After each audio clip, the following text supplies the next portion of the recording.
고맙습니다. 기도하겠습니다. 하나님을 예배하는 자리, 하나님 앞에 겸손히 고개를 숙이고 하늘의 은혜를 사모하는 거룩한 자리로 우리를 불러주심에 감사를 드립니다. 예배하는 이 시간이 우리의 영이 살아나고 우리의 삶이 회복되고 하늘의 권능과 사랑을 체험하며 하나님의 사랑과 선하심을 경험하는 은혜의 자리가 되게 하여 주옵시며, 예배를 드리는 심령들이 하나님과의 교제를 회복하고 하나님의 사랑의 권능을 체험하며 주님의 선하시고 자비로우시고 긍휼이 풍성하시고 인자함이 많으신 하나님을 만나는 귀한 시간 되게 하옵소서. 주님 앞에 나아가는 모든 이들을 하나님 긍휼히 여겨주시고 저들을 가까이 하시며 사랑해 주시고 하나님으로 말미암아 힘을 얻을 수 있도록 역사하여 주옵소서. 무더위 장마 시간을 보내고 있습니다. 특별히 우리 연로하신 분들, 병중에 있고 연약한 분들에게 하나님의 권능과 능력의 손길을 더하여 주옵시고 강건하게 붙잡아 주시고 무엇보다도 믿음 잃지 않도록 늘 은혜로 다스려 주옵소서. 이 시간 하나님의 말씀을 전하고 듣습니다. 하나님, 부족한 것은 가려주시고 하나님의 뜻만이 우리 가운데 분명히 드러나고 말씀을 통하여 우리 모두가 생명의 빛을 덧입을 수 있는 귀한 시간 되게 하옵소서. 주께 모든 걸 의탁하오며 우리 구주 예수 그리스도의 이름으로 기도드리옵나이다. 아멘. 오늘 저는 여러분과 함께 능력이라고 하는 주제에 집중하면서 하나님의 말씀을 함께 나누는 시간을 가지려고 합니다. 우리는 능력 있는 사람을 좋아합니다. 돈이 많은 돈의 능력이 있는 사람, 지식이 풍성한 지식의 능력이 있는 사람, 영향력이 큰 그러한 사람들, 우리는 이러한 사람들을 능력자 이렇게 부르고 그러한 사람들을 좋아하고 또한 우리도 그러한 능력자들이 되기를 소망하며 살아갑니다. 그런데 우리가 성경을 보거나 또한 예수님에 대해서 묵상해 보게 되면 세상이 말하는 능력과 예수님이 우리에게 보여주시고 성경이 우리에게 말하는 능력이 다르다 하는 것을 우리가 깨닫게 됩니다. 세상에서는 남보다 강한 힘을 가진 사람을 능력 있는 사람이라고 합니다. 그들은 그 힘을 통해서 다른 사람을 지배하거나 다스리는 그러한 모습을 나타내 줍니다. 그런데 우리가 성경을 보면 예수님이 우리에게 보여주시는 능력의 성격을 알게 되는데, 예수님의 능력은 남보다 강한 어떤 힘을 가지고 다른 사람을 지배하고 다스리는 힘이 아니라 누군가를 살리고 누군가를 회복시키는 그러한 능력으로 예수님의 힘이 우리에게 나타났음을 우리가 알게 됩니다. 예수님은 병든 자를 고쳐주시기도 하셨어요. 죄인을 용서하십니다. 절망한 자에게 소망을 주시기도 하십니다.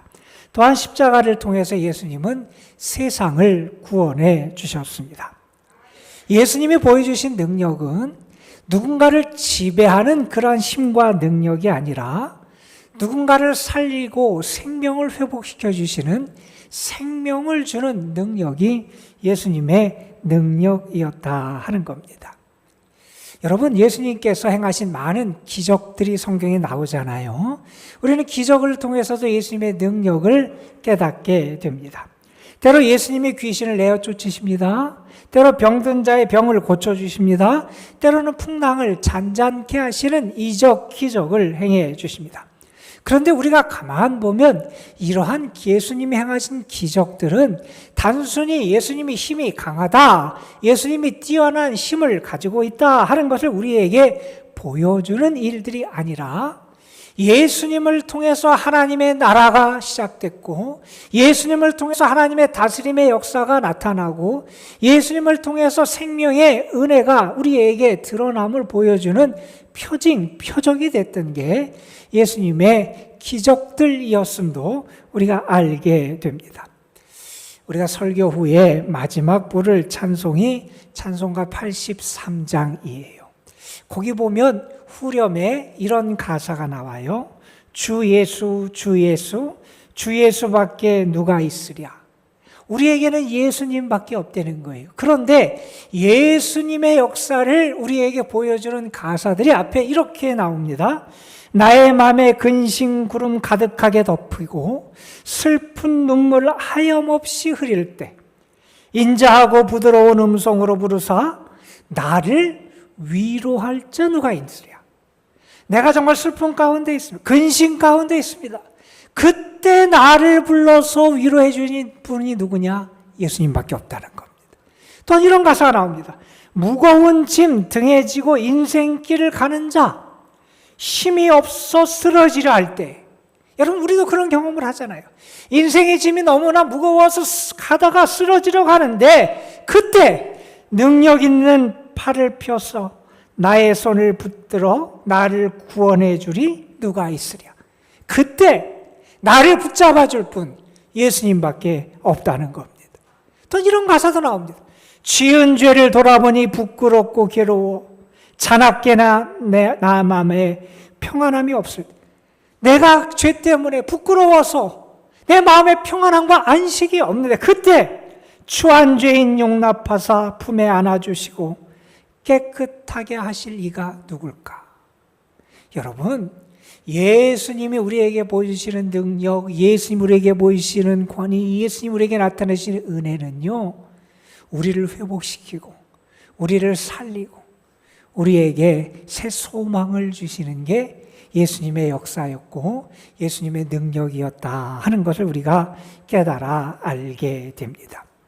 오늘 우리는 마가복음 1장 9절부터 13절 말씀을 본문으로 택해서 함께 읽었습니다. 이 말씀은 예수님께서 세례를 받으시는 이야기, 그리고 예수님께서 광야에서 시험을 받으셨던 이 두 가지 이야기 사건을 우리에게 전해주는 내용이 오늘의 말씀이에요. 이 말씀 다음에 이제 14절 이하에서 예수님의 본격적인 공생의 활동이 시작되게 됩니다.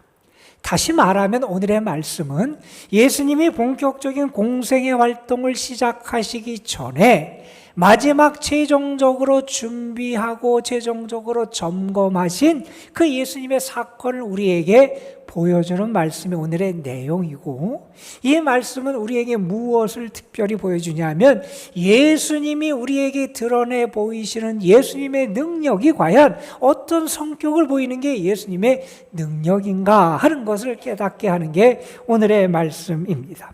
우리가 이 말씀을 보면서 예수님의 능력을 우리가 다시 한번 발견하고 우리도 그 예수님의 능력을 참된 진정한 능력을 덧입는 그러한 시간이 되기를 소망하며 오늘 말씀 앞으로 나아가기를 원합니다. 여러분, 마가복음 1장 1절에 보면 예수님을 우리에게 이렇게 소개합니다. 하나님의 아들 예수 그리스도. 이 말은 뭡니까?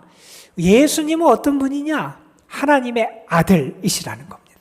예수님은 어떤 분이냐? 그리스도, 메시아라는 겁니다. 이 말은 우리에게 무엇을 보여주냐 하면 예수님의 타고나신 권위, 예수님이 출생부터 갖고 있는 능력은 보통 사람과 비교가 되지 않게 뛰어나고 다른 것이 예수님의 권위고 능력이다 하는 것을 보여주는 겁니다. 그 태생부터 예수님은 하나님의 아들이셨고, 그래서 보통 사람의 능력과 권위와는 다른 출중한 분이 예수님이라는 분인데, 그 예수님이 공생의 활동을 시작하시기 바로 직전에 어디를 가시고 어떤 일을 행하셨는지를 오늘 말씀을 우리에게 이렇게 전합니다. 예수님이 그때 공생의 활동을 시작하시기 직전에 처음 가신 곳은 요단강이었고, 예수님은 그곳에서 세례자 요한에게 세례를 받으셨다 하는 것을 우리에게 가르쳐 줍니다. 여러분, 예수님이 요한에게 세례를 받으셨다 하는 사실을 보면 세례 요한과 예수님의 관계를 우리가 좀 비교해 볼 필요가 있습니다. 여러분, 세례 요한 자신의 증언을 통해서도 세례 요한은 이렇게 자신 뒤에 오시는 예수님에 대해서 소개했죠. 내 뒤에 오시는 분은 나보다 더 능력이 많은 분이다. 이런 소개를 했고, 또한 이렇게 얘기합니다. 나는 그분의 신발끈도 매고 풀 수 없는 그렇게 그분 앞에서 연약한 존재다 하는 얘기를 했습니다. 또한 이런 말도 덧붙이죠. 나는 물로 세례를 주지만 그분은 성령으로 너희에게 세례를 주는 분이다. 이런 얘기를 했습니다. 이 말은 뭐냐 하면 세례 요한 자신의 입을 통해서 진술된 증언에서도 예수님과 세례 요한의 권위, 예수님과 세례 요한의 능력은 비교가 되지 않는다는 겁니다. 예수님은요, 그 태생부터 하나님의 아들이시고요. 또한 예수님은요, 세례 요한과도 비교가 안 되는 능력과 권위를 가지신 분이 예수님인데, 오늘 말씀에 보면 이렇게 예수님의 세례 받으신 이야기를 전합니다. 그때 예수께서 요단강에서 요한에게 세례를 받으셨다. 이렇게 전합니다. 여러분, 우리는 세례 요한의 세례가 어떤 세례였는지를 알아요. 세례 요한의 세례는 회개의 세례였어요. 다시 말해서 누가 세례 요한에게 세례를 받았느냐? 내 죄를 사함받기를 원하는 자들이 회개의 증표로 회개의 세례를 받았던 게 세례 요한을 통해서 사람들이 받은 세례의 모습이었습니다. 여러분, 그런데 우리가 아는 것처럼 예수님은 죄가 없는 분이지 않아요. 특별히 우리가 히브리서 말씀해 보면 예수님이 죄가 없는 분으로서 자기 자신을 하나님 앞에 들이신 그 사건을 우리에게 전하는 말씀들을 보게 됩니다. 예수님은 죄가 없는 하나님의 아들 되시는 분이 예수님인데, 그 예수님이 사람들이 나아가서 죄사함의 세례를 받는 세례 요한의 세례를 받으셨다는 거예요. 여러분, 이 말씀은 뭡니까? 죄가 없는 예수님이 자신을 어떻게 간주하셨느냐? 자신을 죄인들과 동일하게 간주하셨다는 거예요. 여러분, 세상 사람들은요, 높아지고 다른 사람에게 숭배를 받고 섬김을 받는 것을 능력 있는 사람의 모습이라고 생각을 합니다. 그런데 예수님이 우리에게 보여주신 모습은 어떤 모습이냐면 자기를 낮추시는 모습이었어요. 자기를 비우시는 모습이었어요. 여러분, 온 세상의 구세주가 되시고 하나님의 아들 되시는 그분이 자신을 죄인인 우리와 동일하게 여기셨다는 거예요. 그분이 자신을 낮추시고 비우시면서 우리와 똑같은 죄인됨의 모습을 스스로에게 받아들이셨다는 거예요. 여러분, 그것이 진정한 능력이고 그것이 생명의 기름을 우리는 예수님을 통해서 알게 됩니다. 여러분, 예수님이 제자들에게 이런 말씀을 하셨어요. 너희 중에 누구든지 크고자 하는 자는 너희를 섬기는 자가 되고 너희 중에 누구든지 으뜸이 되고자 하는 자는 모든 사람의 종이 되어야 하리라. 이렇게 제자들에게 가르치신 예수님은 또한 이어서 자신과 관련돼서 이렇게 말씀을 이어가십니다. 인자가 온 것은 섬김을 받으려 함이 아니라 도리어 섬기려 하고 자기 목숨을 많은 사람의 대속물로 주려 함이니라. 세상에서는 섬김을 받는 사람이 능력자라고 생각하는데 예수님은 말씀하세요.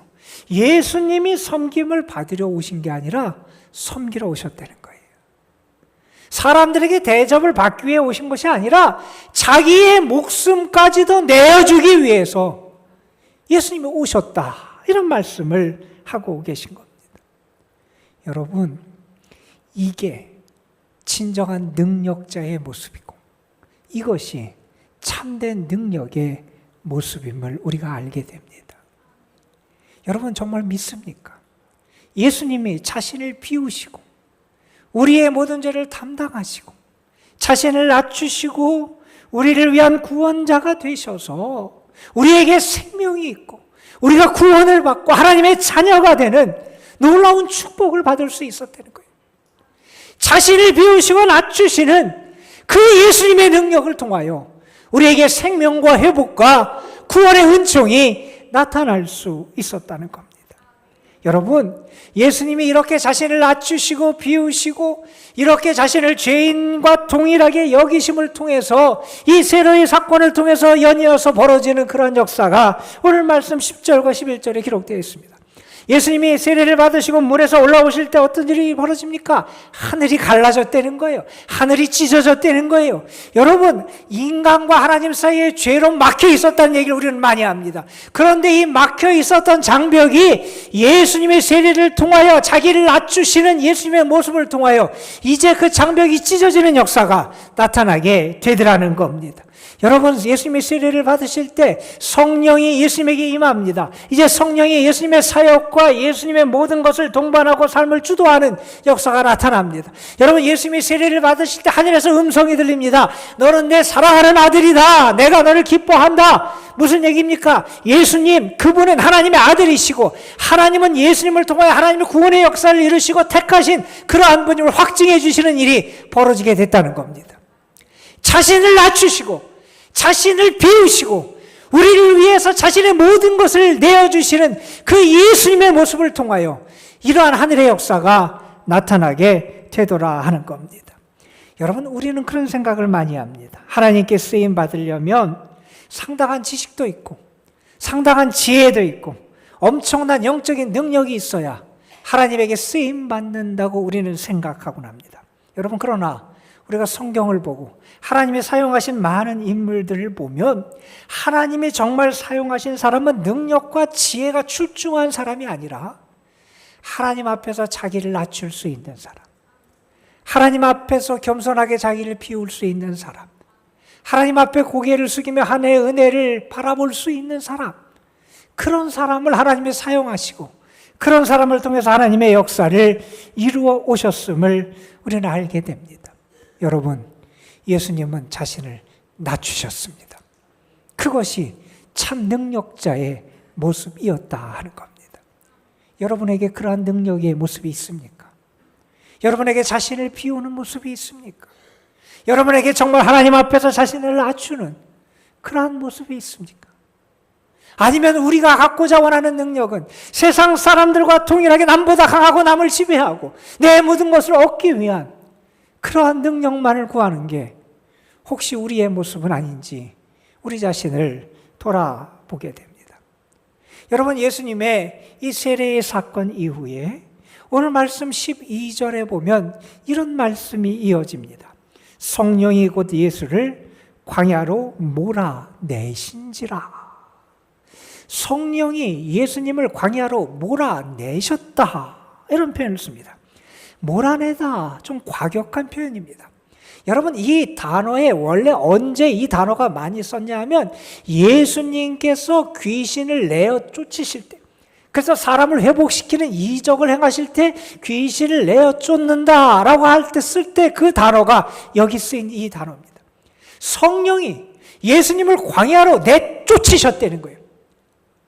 성령의 단호한 의지, 이걸 통해서 무엇을 이루고자 하는 그러한 각오를 보여주는 그러한 표현입니다. 광야로 예수님이 가십니다. 그 광야에서 어떤 일이 있었는지 우리는 잘 압니다. 예수님이 40일 동안 금식하십니다.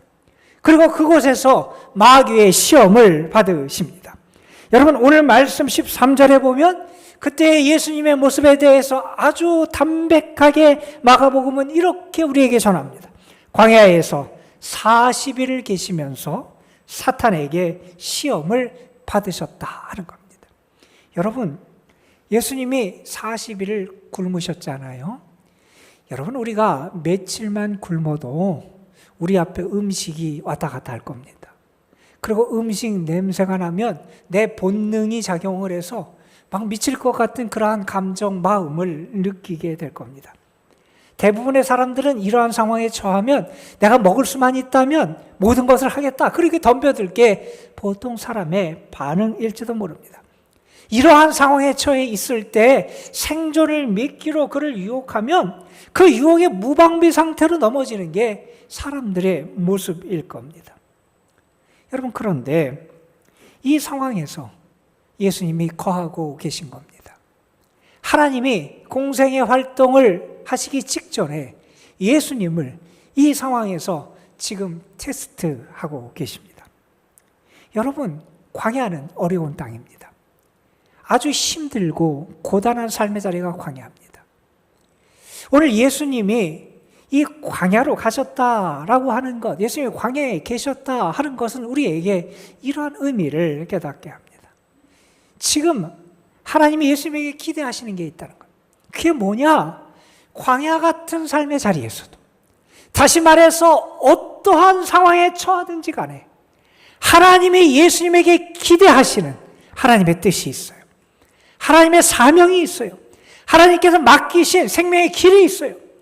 예수님이 그것을 버리지 않고 어떠한 유혹이 와도 어떠한 시련이 와도 그것을 감당하는 하나님이 맡겨주신 사명의 길을 끝까지 붙잡고 가기를 하나님이 기대하시는 겁니다. 광야 그 유혹의 땅, 광야 그 시련의 땅, 그러나 그곳에 있을지라도 하나님이 나에게 맡겨주신 사명, 내가 하나님 앞에 결단하고 붙잡은 그 사명을 결코 버리지 않고 끝까지 행할 수 있는 그 능력을 하나님은 기대하고 계셨다 하는 겁니다. 여러분, 광야는 그런 땅입니다. 그 땅에 있는 예수님은 광야의 삶을 견뎌내십니다. 그러한 상황 속에서도 하나님의 길을 버리지 않으십니다.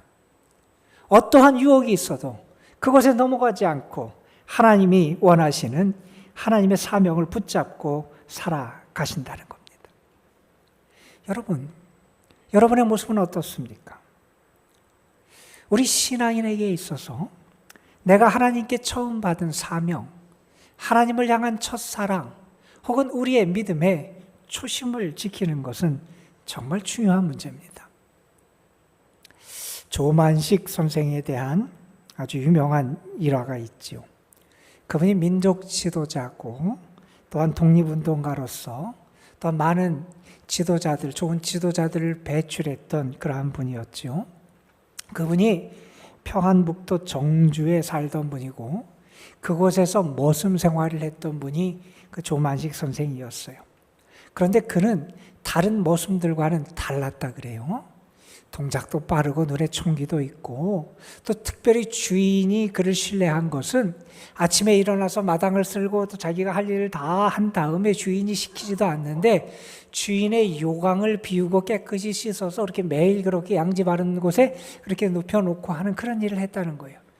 그의 모습을 보고 주인이 그냥 모습 생활로 그 삶을 마치게 하는 게 너무 아까워서 공부를 시키기로 결심을 합니다. 그리고 그를 평양에 보내요.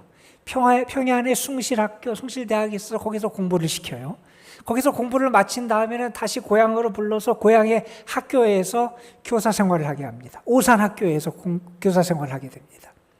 그런데 이 조만식 선생이 자기의 제자들, 학생들에게 틈이 날 때마다 했던 이야기가 있다. 이런 얘기를 했다 그래요. 너희들이 성공하기를 원하냐? 그러면 요강부터 씻어라. 이런 얘기를 했다. 그분이 얘기를 하는 거예요. 내가 마음이 안정되지 않을 때, 내 삶이 정돈이 안 될 때, 무언가 내 마음이 등떠 있을 때, 그때마다 나는 어떻게 하느냐? 내가 예전에 모습 생활을 하며 요강을 닦던 그 생각, 그 시절을 기억하며 살아간다는 거예요. 여러분, 우리 신앙인이 하나님 앞에서 첫사랑을 지키고 초심을 지키는 문제는 정말 중요합니다. 여러분 자신의 모습을 한번 돌아보세요. 여러분이 처음에 신앙생활을 하고 이제 세례를 받고 이제 시간이 지나면서 직분을 받습니다. 여러분이 직분을 받았을 때 여러분의 마음가짐이 어땠는지 한번 여러분 돌아보십시오. 내가 직분을 받을 때 그게 어떤 직분이 됐든 그것을 대수롭지 않게 받아들이는 분은 아마 없었을 겁니다. 그것을 소홀하게 여겼던 분도 아마 없었을 겁니다. 내가 직분을 받으면서 여러분 아마 결심했을 거예요. 내게 맡겨주신 사명 하나님 잘 감당하겠습니다. 내가 열심히 예배도 드리고 하나님의 말씀도 잘 묵상하고 읽고 내가 기도 생활도 열심히 하고 나에게 뭔가 하나님이 원하시면 내가 적극적으로 헌신하고 팔을 걷어붙이고 주를 위해 봉사하며 살겠습니다. 아마 그런 결심을 하고 그렇게 마음가짐을 하면서 여러분이 신앙생활을 시작했을 겁니다. 그런데 여러분 그때의 첫사랑, 그 첫 결심, 초심을 여러분 지금 지키고 있습니까? 시간이 지나면서 내가 감당해야 되는 삶의 무게가 커지면서 점점 그 삶에 지치면서 사명을 소홀히 여깁니다. 살아가면서 내가 더 관심을 갖고 흥미로운 일들이 나의 삶에 더 많이 생깁니다.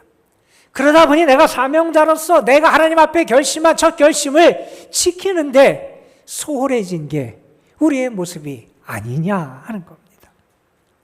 여러분, 예수님은요, 그 광야 그 시간을 보내시면서 하나님의 뜻을 따라 끝까지 살아갈 결단을 하시고, 우리가 예수님을 생애를 통해서 알잖아요. 그것을 이루신 분이 우리 예수님이시다 하는 겁니다. 여러분, 예수님이 광야에서 시험을 받으신 이야기는 우리에게 고난의 문제에 대해서 좀 더 깊이 생각하게 하는 그러한 사건이었습니다. 여러분, 성령이 예수님을 세례를 받은 후에 광야로 인도하세요. 아니, 조금 전에 내가 너를 기뻐한다, 너는 내 사랑하는 아들이다, 이런 말씀을 들려주셨는데 하나님은 성령을 통해서 예수님을 광야로 이끌어 가십니다. 광야, 고난의 장소고 저주의 장소고 결핍과 시련의 장소가 광야인데 하나님은 예수님을 광야로 이끌어 가셨다는 겁니다. 여러분, 우리가 살아가면서 이런저런 어려움과 고난을 겪습니다.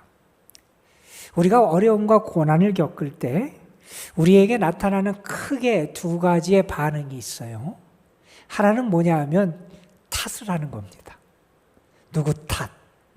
신앙인은 하나님 탓도 잘해요. 하나님 왜 나에게 이런 시련을 주시냐고. 마치 그것이 하나님 탓인 것처럼 그렇게 탓하는 경우들이 있어요. 다른 하나의 반응은 뭐냐 하면 도피하는 겁니다. 도망가는 반응을 보여요. 그런데 우리가 알아요.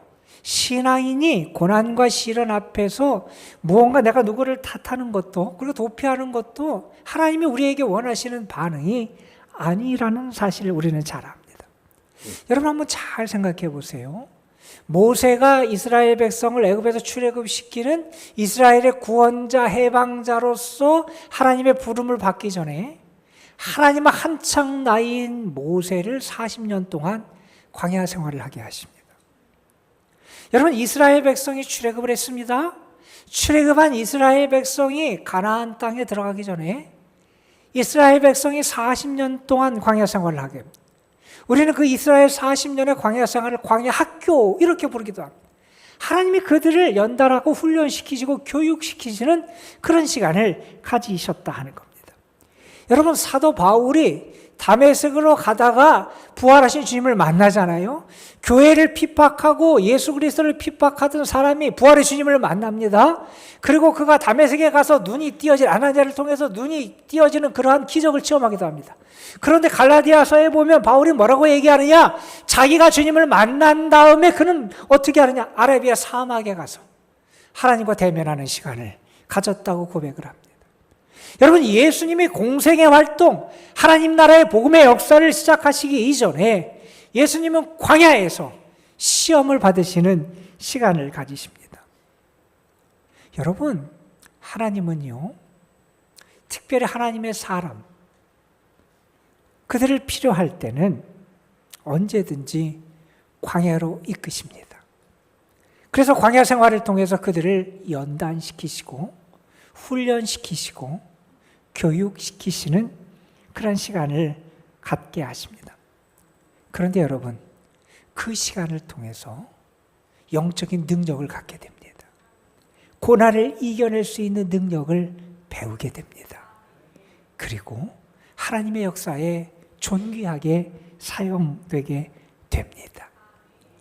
여러분, 왜 하나님이 우리를 광야로 이끄실까? 왜 하나님이 우리에게 고난이라는 시간을 갖게 하실까? 어느 분이 고민해봤어요. 그리고 나름대로 두 가지 대답을 얻었다고 우리에게 소개해줘요.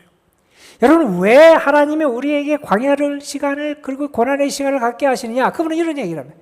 먼저는 이 광야 그 시련을 통해서 우리 자신을 제대로 알게 된다는 거예요. 내가 얼마나 연약한 존재인지, 내가 가진 힘이 얼마나 무가치한지, 내가 하나님 앞에서 얼마나 부족하고 연약한 존재인지를 이 광야를 거쳐봐야 안 되는 거예요, 여러분. 여러분, 평소에 우리가 압니까? 내가 대단한 줄 알아요. 나의 힘이 뭐 대단한 것처럼 여겨요. 그런데 여러분, 어려움을 겪어보면 내가 얼마나 연약한지 압니다. 내가 가진 것이 얼마나 무가치하고 보잘것없는지 알게 되는 게 광야의 시간, 시련과 고난의 때라는 겁니다. 그분은 또한 이런 얘기를 합니다. 광야의 시간, 고난의 시간을 겪어야 하나님에 대해서도 제대로 안 된다는 거예요. 하나님이 얼마나 대단한 분인지, 하나님의 능력이 얼마나 대단한지, 하나님의 은혜가 얼마나 큰지, 그분의 사랑이 얼마나 위대한지를 이 광야 고난의 시간을 통해서 우리가 깨닫게 된다 하는 말씀을 우리에게 전해줍니다. 여러분, 그런 것 같아요. 우리가 고난의 시간을 겪으면서 우리를 도우시는 하나님, 우리와 함께 하신 하나님, 우리를 인도하신 하나님의 은혜와 사랑을 경험하게 되면 하나님은 이렇게 대단한 분이구나. 하나님의 사랑은 이렇게 놀랍구나. 하나님의 능력은 이렇게 크구나. 우리가 그 하나님에 대해서 진실한 믿음을 갖게 된다 하는 겁니다. 여러분, 고난을 통해서 우리는 연단을 받습니다. 우리의 삶의 찌꺼기가 사라지고, 깎여야 될 것이 깎이고, 버려야 될 것이 버려지는 은혜를 경험하게 됩니다. 그리고요, 그 이후에 하나님의 사람으로 하나님의 역사를 이루게 된다 하는 겁니다. 그래서 사실 우리가 정말 두려워할 것은요, 내가 광야를 걷는다는 걸 두려워할 것도 아니고요, 나에게 다가오는 시련의 크기가 너무 크다, 이것을 두려워할 게 아니라 나와 함께 하시는 하나님, 나를 사랑하시는 하나님을 잊어버릴까 봐 두려워할 수 있어야 된다는 겁니다. 여러분, 저는 여러분에게, 광야 같은 시간을 보내는 여러분에게 하나님이 여러분과 함께 하심이 믿어지고, 그 시간 하나님께 연단을 통해서 하나님이 주시는 새 능력을 덧입는 여러분이 되시기를 주님의 이름으로 축복합니다. 여러분, 오늘 말씀을 보십시오. 어떻게 말씀이 끝나고 있습니까? 마무리되고 있습니까? 오늘 말씀을 보면 이렇게 됩니다. 천사들이 수종 들더라. 예수님이 광야에 계셨습니다. 40일 금식하셨습니다. 배고픔 가운데 계셨습니다. 야생동물의 위협 가운데 계셨습니다. 그런데 오늘 말씀을 보면 예수님은 혼자 계신 게 아니었다는 거예요. 하나님의 천사들이 예수님을 수종들고 돕고 있었다는 겁니다. 여러분, 이 말은 뭡니까? 하나님은요, 우리가 광야 같은 시간, 때로는 어렵고 힘든 시간, 때로는 연단과 훈련의 시간을 보낸 그 순간에도 우리를 향한 눈을 떼지 않는 분이 우리 하나님이시라는 겁니다. 우리를 보호하시고 지키시고 도우시는 분이 우리 하나님이시라는 겁니다. 시편 121편에서 시인은 그래서 이렇게 노래합니다. 여호와는 너를 지키시는 이시라. 여호와께서 너를 지켜 모든 환난을 면케 하시며 내 영혼을 지키시리로다. 여러분, 오늘 말씀 예수님께서 이제 공생의 활동을 시작하시기 전에 최종 준비를 하시고 마지막 점검을 하신 이 사건, 우리에게 분명한 메시지가 있습니다. 참된 능력, 예수님이 보이신 능력이 뭐냐? 낮아짐이 능력이라는 거예요. 낮아짐이 능력이라는 거예요. 내가 어떠한 형편에 처하든지 하나님 앞에서 내가 결단했던 하나님의 뜻을 끝까지 붙잡고 초심을 잃지 않고 하나님의 뜻을 따라 살아가는 것, 그게 능력이라는 거예요. 내가 고난의 자리에 있을지라도 그 시험을 이겨내고 하나님이 주시는 은혜로 승리하는 것, 그게 능력이라는 겁니다. 저는 여러분에게 예수님의 이 능력이 여러분에게 깨달아졌으면 좋겠고요. 여러분도 배웠으면 좋겠고요. 여러분도 그 주님의 선한 능력을 경험하는 주의 사람들이 되시기를 소망하고, 여러분을 통해서도 예수님이 보셨던 이 선하고 아름다운 능력이 충만하게 나타나는 은혜가 있기를 주님의 이름으로 축원합니다. 우리 잠시 찬양 한 곡 부르고 기도하는 시간 같습니다. 우리가 잘 아는 찬양이지요. 보네포 목사님이 쓴 가사에 곡을 붙인 선한 능력으로, 주님이 주시는 선한 능력, 주님의 선한 능력이 우리에게도 가득하고 나타나게 소망하면서 함께 찬양하겠습니다.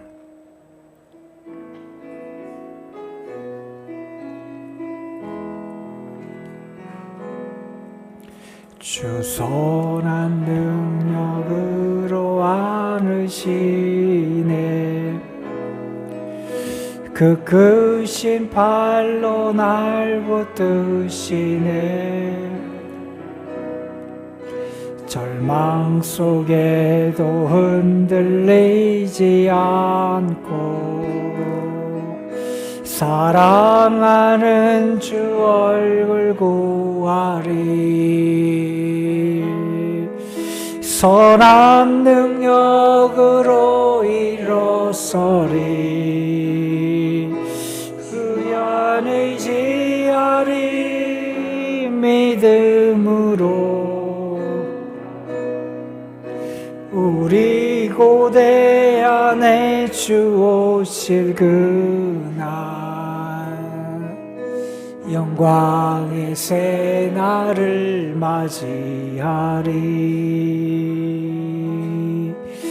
이전의 괴로움 널 애워싸고 고난의 길을 걷는다 해도 주님께 모두 맡긴 우리 영혼, 끝내 승리의 날을 맞으리. 선한 능력으로 일어서리. 주만 의지하리. 믿음으로 우리 고대 아래 그 오실 그날, 영광의 새날을 맞이하리. 주님이 마신 고난에 쓴 잔을 우리도 감사하며 받으리. 주님의 남은 고난 채워가며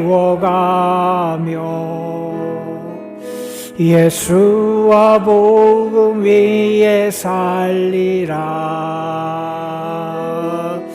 선한 능력으로 일어서리. 주만 의지하리. 믿음으로 우리 고대 아래 주 오실 그날, 승리의 새날을 선한 능력으로 일어서리. 선한 능력으로 일어서리. 주만 의지하리. 믿음으로 우리 고대 안에 주 오실 그날, 승리의 새날을 맞이하리. 오늘 우리에게 주신 말씀 기억하면서 잠시 기도하는 시간 갖겠습니다. 하나님, 내가 주님이 보여주신 참된 능력, 주님의 그 선한 능력을 배우게 하시고 본받게 하시고 나도 그 능력을 갖추게 하여 주옵소서. 그래서 나도 그 선한 능력으로 일어나서 주님을 더욱 의지하고 주님 안에서 영광의 날, 승리의 그날을 맞이하는 귀한 주님의 자녀 되게 하여 주옵소서. 우리 말씀 기억하면서 잠시 기도하는 시간 같습니다. 다 같이 기도합니다. 아버지 하나님, 오늘 우리가 예수님의 능력에 대한 말씀을 함께 나눴습니다. 예수님께서 보여주신 그 능력, 자신을 낮추는 능력, 아버지 하나님, 조심을까지 어떤 상황에서도 어떤 유혹에서도 버리지 않고 끝까지 붙잡는 그 능력, 그리고 고난을 당하나 유혹을 당하나 이기고 승리하는 그 능력, 우리에게 그런 예수님의 능력이 있기를 원합니다. 예수님이 우리에게 나타나시고 보이셨던 그 주님의 참된 능력이 우리에게도 임하게 하여 주시고 우리도 그 선한 능력으로 일어나고 우리도 그 선한 능력으로 살아가고 우리도 그 선한 능력을 힘입어서 승리함의 영광의 날을 맞이하는 주님의 자녀들 될 수 있도록 인도하여 주옵소서. 우리의 삶 속에서 예수님의 능력이 드러나고 예수님의 능력을 행하며 살아가는 자들 되게 하여 주옵소서. 주 함께 하여 주옵소서. 예수님이 보여주신 그 진정한 능력 우리에게도 임하게 하여 주시고 우리도 그 선한 능력으로 다시 일어나고 승리에 참여하는 자들이 되도록 역사하여 주옵소서.